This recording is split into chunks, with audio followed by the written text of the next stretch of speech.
যখন দুষ্টামি করবো তখন, এখন না। এখন মনোযোগ দিয়ে আমাদের প্র্যাকটিসটা করতে হবে। হ্যাঁ, ঠিক আছে। এখন আরেকটা প্র্যাকটিস করাবো। এটা হচ্ছে একটা সাউন্ড। এই সাউন্ডটাকে কতক্ষণ বেশি রাখতে পারি আমরা হাতে কাউন্টিং করে করে রাখবো। কিভাবে? এই যে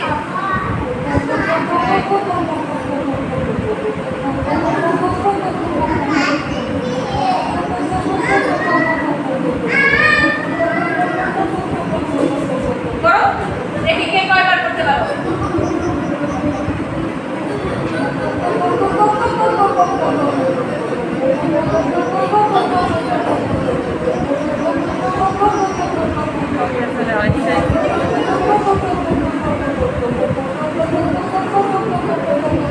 শ্বাস না ফেলে কে কতবার।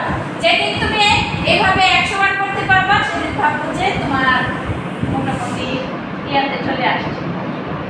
মানে অনেক কবিতা আছে যেখানে কোনো শ্বাস ফেলা যায় না, অনেকটা সময় ধরে পড়তে হয়। তখন কি করতে হবে? এই জন্য আমাদের ব্রিদিং আপ করতে হবে। ঠিক আছে, আমরা সাউন্ডটা নিয়ে করতে পারি। হ্যাঁ, আস্তে আস্তে যখন প্রথমবার সহ্য করছো তারপর দেখবা আরেকটু বাড়বে, আরেকটু বাড়বে, এভাবে একশো পর্যন্ত আমরা করতে পারছি। হ্যাঁ, প্রথমে একটু কষ্ট হবে।